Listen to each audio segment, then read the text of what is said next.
నవరాత్రుల్లో అమ్మవారికి రోజుకొక నైవేద్యం ఏం చేయాలా అని ఆలోచిస్తున్నారా? అయితే ఈ వీడియో మీకోసమేనండి. మొదటి రోజు కట్టె పొంగలి చేద్దాము. మరి దాని ప్రాసెస్ చాలా ఈజీ. ఎలా చేయాలో చూసేద్దాం రండి. ఒక గ్లాసు బియ్యానికి ఒక గ్లాస్ పెసరపప్పుని తీసుకోవాలి. పెసరపప్పుని ముందు బాండీలో లో ఫ్లేమ్లో ఎర్రగా ఇంతవరకు వేయించుకోవాలి. తర్వాత బియ్యము పెసరపప్పు రెండు కలిపి బాగా కడిగిన తర్వాత ఏ గ్లాస్తో అయితే బియ్యం తీసుకున్నామో అదే గ్లాస్తో 4 గ్లాసుల వాటర్ని యాడ్ చేసుకొని, అలాగే టేస్ట్కి సరిపడినంత ఉప్పును వేసేసుకొని కుక్కర్లో పెట్టి 3 విజిల్స్ వచ్చేంత వరకు కుక్ చేసుకోవాలి.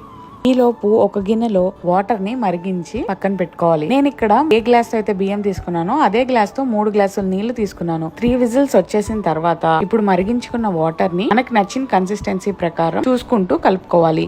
నేను ఇందాక 3 గ్లాసెస్ వాటర్ తీసుకున్నానని చెప్పాను కదా, ఆ వాటర్ ని కట్టె పొంగలి కన్సిస్టెన్సీ చూసుకుంటూ కొద్దిగా కలుపుకుంటున్నాను.